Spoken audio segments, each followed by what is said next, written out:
ঈদের দিন আমাদের করণীয় কি? ঈদের দিনের করণীয় কিছু সুন্নাত বিষয় যা আপনারা হয়তো জানেন, তারপরেও দু একটি বিষয় আমি উল্লেখ করি। প্রথমত, ঈদের দিনের সবচেয়ে বড় করণীয় হচ্ছে ঈদের দিনে লা সালাতা ওয়ালা আযানা ওয়ালা নিদা ওয়ালা ইকামাতা। ঈদের সালাতের কোনো আজান নাই, কোনো ইকামাত নাই, কোনো ডাক নাই। আমাদের জুমার সালাতেও আজান হয়েছে এবং আমার সালাতের আগে ইকামাত হবে, কিন্তু ঈদের সালাতে কোনো ইকামাত হবে না এবং ঈদের সালাতের জন্য কোনো আজান হবে না। তো যদি ডাকাই লাগতো তাহলে আজানই দেওয়া হতো। যেহেতু আজানই উঠিয়ে দেওয়া হয়েছে, ইকামতই উঠিয়ে দেওয়া হয়েছে, সুতরাং এখানে ডাকার কোনো সুযোগ নাই যে আসেন আর 5 মিনিট আছে, 10 মিনিট আছে, আপনারা উপস্থিত হন, এটা সুযোগ নেই। এটা হচ্ছে মানুষ স্বাচ্ছন্দ্যে, আনন্দে, উৎসাহ এবং উৎফুল্লতার সাথে অংশগ্রহণ করবে। ওয়ালি তুকাব্বিরুল্লাহ আলা মা হাদাকুম। ঈদের দিনের সবচেয়ে বড় আনন্দ হচ্ছে দুইটা। সবচেয়ে বড় আনন্দ আল্লাহর দেওয়া আনন্দ দুইটা, তার সাথে মানুষ বৈধ যে কোনো আনন্দ যুক্ত করতে পারে। আল্লাহর দেওয়া আনন্দ দুইটা কি? একটা হচ্ছে মানুষ আল্লাহর বড়ত্ব এবং মহত্ব ঘোষণা করবে, ওয়ালি তুকাব্বিরুল্লাহ, তাতে তোমরা আল্লাহর তাকবীর পাঠ করতে পারো। তো আল্লাহ সুবহানাহু ওয়া তাআলার যে তাকবীর রাসূল সাল্লাল্লাহু আলাইহি ওয়াসাল্লাম শিখিয়ে দিয়েছেন, সেই সুন্নাত পদ্ধতিতে ঈদের দিনে তাকবীর পাঠ করা হচ্ছে ঈদের সবচেয়ে বড় আনন্দের উৎস। আল্লাহু আকবার, আল্লাহু আকবার, লা ইলাহা ইল্লাল্লাহ, আল্লাহু আকবার, আল্লাহু আকবার, লিল্লাহিল হামদ। আর দ্বিতীয় বড় আনন্দ যেটা আল্লাহ এবং আল্লাহ রাসূল করতে বলেছেন, সেটা খাওয়া। কারণ এই দিনে না খেয়ে থাকা হারাম। সুতরাং দ্বিতীয় আনন্দ কানেক্টেড হবে খাবার। মানুষ তার পছন্দ অনুযায়ী, রাসূল সাল্লাল্লাহু আলাইহি ওয়াসাল্লামের সুন্নাত ছিল তিনি বিজোড় খেজুর খেয়ে ঈদের সালাতে যেতেন। তো আমরা চেষ্টা করবো বিজোড় খেজুর খেয়ে ঈদের সালাতে যাওয়ার, কিন্তু বাকি যে কোনো হালাল খাবার দিয়ে মানুষ আনন্দ উদযাপন করতে পারে।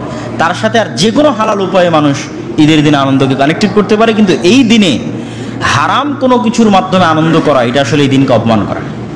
কেন? এটা আল্লাহর দেওয়া আনন্দের দিন এবং এই দিন হচ্ছে মহৎ দিন, বড় দিন, মহান দিন।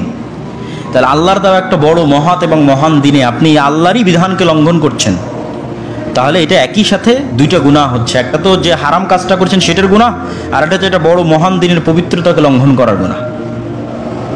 কিন্তু আমাদের ইয়াং জেনারেশন তো সেই জিনিসটা বোঝে না।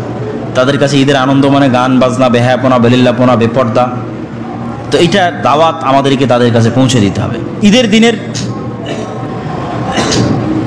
সুন্নাতগুলোর মধ্যে বড় একটি সুন্নাত হচ্ছে রাসূলুল্লাহ সাল্লাল্লাহু আলাইহি ওয়াসাল্লাম ঈদের মাঠে কখনোই ঈদের সালাতের আগে খুতবা দিতেন না।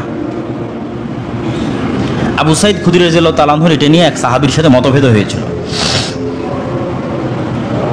আল্লাহর নবী কোনোদিন ঈদের মাঠে গিয়ে খুতবা দেননি, আবু বকর কোনোদিন ঈদের মাঠে গিয়ে খুতবা দেননি, ওমর কোনোদিন ঈদের মাঠে গিয়ে খুতবা দেননি, ওসমান কোনোদিন ঈদের মাঠে গিয়ে খুতবা দেননি, আলী কোনোদিন ঈদের মাঠে গিয়ে খুতবা দেননি। কখন দিয়েছেন? সালাতের পরে খুতবা দিয়েছেন। মানে সালাতের আগে কারো মুখে কোনো কথা নাই, কোনো সাউন্ড নাই, আসেন বসেন।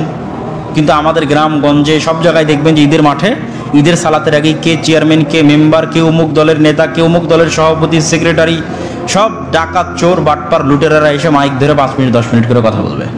এটা একটা ঘৃণিত পদ্ধতি, এটাকে শক্ত হাতে দমন করতে হবে। এটা রাসূল সাল্লাল্লাহু আলাইহি ওয়াসাল্লামের সুন্নাত বিরোধী। মানুষ থাকবে কি যাবে সেটা দেখে লাভ নাই, কথা হবে ঈদের সালাতের পরে। এটা রাসূল সাল্লাল্লাহু আলাইহি ওয়াসাল্লামের সুন্নাত, কেউ করেনি। আবু বকর, ওমর, ওসমান, আলী কেউ করেননি। সবাই আগে ঈদের মাঠে আগে ঈদের সালাত আদায় করেছে।